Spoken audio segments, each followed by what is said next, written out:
जावेद लतीफ़ साहब बात करते हैं कि ये हुकूमत हमारी चॉइस नहीं थी, ये हमसे बनवाई गई है और बनवाने वालों के आगे आर्गूमेंट भी इतने कमज़ोर पड़ गए, कोई मानने को तैयार ही नहीं था। तो क्या वाकई इतनी मुश्किल और इतनी मजबूरी आप लोगों को लगी कि जिस तरह की, जिस शक्ल में, जिस सांचे में आप लोगों को डाला गया, आप लोग ढल गए और अब मुसीबतें आप लोगों को झेलनी पड़ रही हैं? देखिए, ये हुकूमत इसलिए बनी है कि 1,33,00,000 पाकिस्तानियों ने 8 फरवरी को शेर के निशान पर मोहर लगाई। हम उनकी नुमाइंदगी कर रहे हैं। उन्होंने इस तवक्को के साथ ये मैंडेट हमें दिया है कि हम हुकूमत में आकर जो ये हम कर सकते हैं अपनी कौम के लिए वो हम करें। और अब चूंकि ये नशिस्तें नाकाफी थी, लिहाजा एक मखलूत हुकूमत हमने बनाई। तो इस वक्त जिसे आप मजबूरी कह रहे हैं, दरअसल वो पाकिस्तान के अवाम की दी गई जिम्मेदारी है जिसे हम निभा रहे हैं। नहीं तो इस पर तनकीद तो आप लोगों पर ही हो रही है ना कि आप लोग वज़ीर आज़म जो है वो बाइख्तियार नहीं है, वो अपनी मर्जी के फैसले नहीं कर सकते हैं। एक दिन फैसला करते अगले दिन वापस लेना पड़ता है। इक़्तिसादी राब्ता कमेटी की सरबराही अपने पास लेते हैं, बाद में उनको वो वापस करनी पड़ती है वज़ीर ख़जाना को ही, जो एक रिवायत चलती आ रही है। मतलब कि फैसला कर लेते हैं, ख्वाहिश भी होती है कि ज़ाहिर वज़ीर आज़म के इख्तियारात हैं वो इस्तेमाल भी करें, लेकिन जब प्रेशर आता है तो वही चीज़ें उनको वापस लेनी पड़ती हैं। तो ये कैसे फिर बाइख्तियार वज़ीर आज़म है? देखिए, ये तो क्या सराही है कि प्रेशर आया और वापस करना पड़ा। अभी ज्यादा साल नहीं गुजरे, वज़ीर आज़म शाहिद खाकान अब्बासी खुद ECC की सरबराही करते थे। चूंकि मैं उस पर मौजूद था तो लिहाजा हमने देखा है वज़ीर आज़म भी सरबराही करते हो, ज्यादा देर नहीं हुई। ये यहाँ उन्होंने एक फैसला किया, उसके बाद उन्होंने खुद बेहतर समझा अपनी दूसरी मसरूफियात को देखते हुए कि ये मामला वज़ीर ख़जाना के सुपुर्द कर देना चाहिए।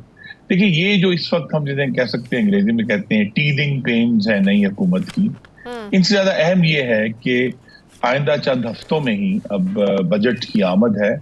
तो ये सारी टीम जो है, इसमें जो भी कमेटियां बनी हैं, उसका जो पहला नुक्ता इम्तिहान है वो इस साल 2024-25 का आने वाला बजट होगा। उसके अंदर जो हुकूमत पॉलिसी सामने लेकर आती है, असल इम्तिहान वहां से होगा।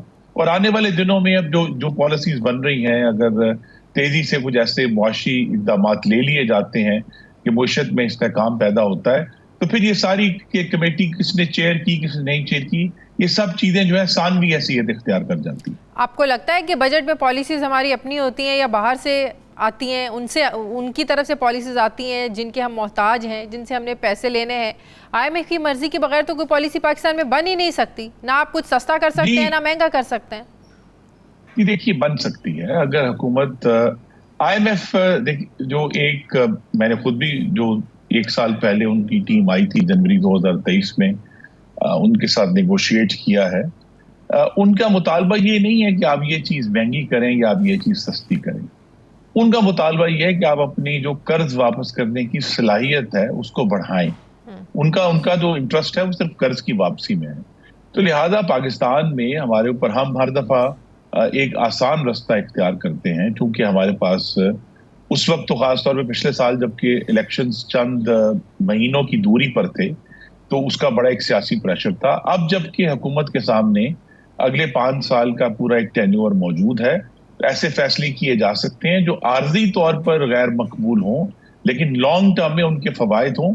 और मैं उसकी मिसाल दूंगा, जो 2013 में हुकूमत बनते ही हमने IMF से एग्रीमेंट किया था।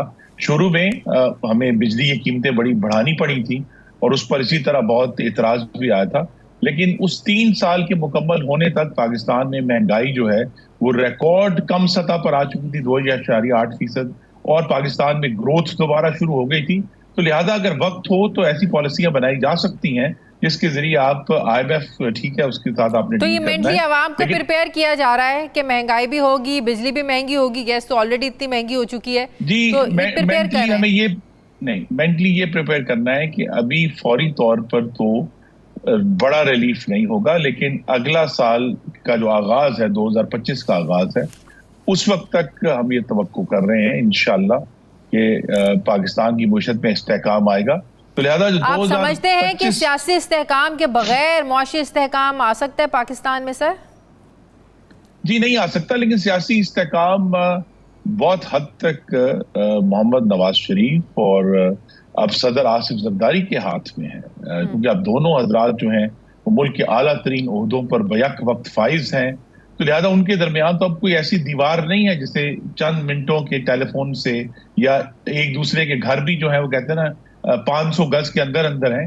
तो इनका जो आपस में एक बेहतर वर्किंग रिलेशनशिप है बतौर सदर और वजीर आजम और बतौर सरबरा अपनी सियासी जमात के, यही जमानत बनेगा सियासी इस्तेहकाम की। तो लिहाजा सदर जरदारी का अब उस ओहदे पर फाइज होना, मुंतखब होना ही हुकूमत के इस्तेहकाम की अलामत है। तो इसका मतलब है कि पीपल्स पार्टी का इस सारे सिस्टम में इन रहना, जरदारी साहब का सदर मरना, ये हुकूमत की कामयाबी की और मुद्दत पूरी करने की ज़ामिन है। जी, ये एक इंडिकेशन है कि जब दोनों जमातों के संजीदा स्टेक्स हैं मौजूदा बंदोबस्त को आगे लेकर चलने के, जो जमहूरी हुकूमत मुंतखब हुई है, तो लिहाजा जब दोनों जमातों के सीरियस स्टेक्स हैं तो फिर दोनों का इंटरेस्ट इसी में है कि ये जो एक हुकूमत कायम हुई है वो आगे चले। और मैंने शायद आपके प्रोग्राम में पहले भी कहा था कि अगले साल के आगाज तक या शायद इतनी देर भी न लगे, जब इस मुशत का इस्तेहकाम नजर आएगा तो पाकिस्तान पीपल्स पार्टी काबीना में भी जो है अपना हिस्सा ले लेंगे। वो सारे रहनुमा बहुत जो मेन फेसेस हैं मुस्लिम लीग नून के, जो इलेक्शंस हारे लेकिन अब उन्हें कोई ना कोई ओहदा देने की तैयारी हो रही है। राना सनाउल्लाह साहब के बारे में भी खबरें आ रही हैं कि उनको भी ओहदा दिया जा रहा है पंजाब में। खुर्रम दस्तगीर साहब को क्या कुछ मिलने जा रहा है, कहीं आपको एडजस्ट कर रहे हैं? जी, ये तो कायदीन की सोच पर मुनहसर है। मैं अपनी राय का बार बार इजहार कर चुका हूँ कि हम पार्लियामान में हों या ना हो, ओहदा हो या ना हो, लेकिन वफाक में और पंजाब में जो मुस्लिम लीग नून की हुकूमतें कायम हैं, उनको मजबूत करना, उनको कंट्रीब्यूट करना और उनके जरिए पाकिस्तान के जो अवाम जख्म है, उनके जख्मों पर मरहम रखना हम सब की जिम्मेदारी है और हमें वो पूरी करनी चाहिए। सही। ये जो 6 जजेस के खत का मामला है, कमीशन भी बना दिया है लेकिन तहरीक इंसाफ इस कमीशन को मानने को तैयार नहीं है कि एक रिटायर्ड जज की सरबराही में आप कमीशन बना रहे हैं।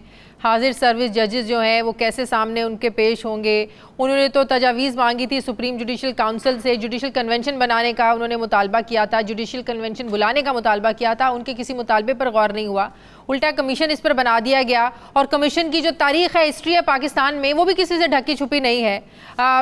अगर किसी मामले को दबाना तो आप कमीशन उस पर बना दें, ना कभी कोई रिपोर्ट सामने आती है ना इम्प्लीमेंटेशन होती हैं। तो तहरीक इंसाफ के जो ये तहफ़्फ़ुज़ात हैं, क्या वो दुरुस्त नहीं है?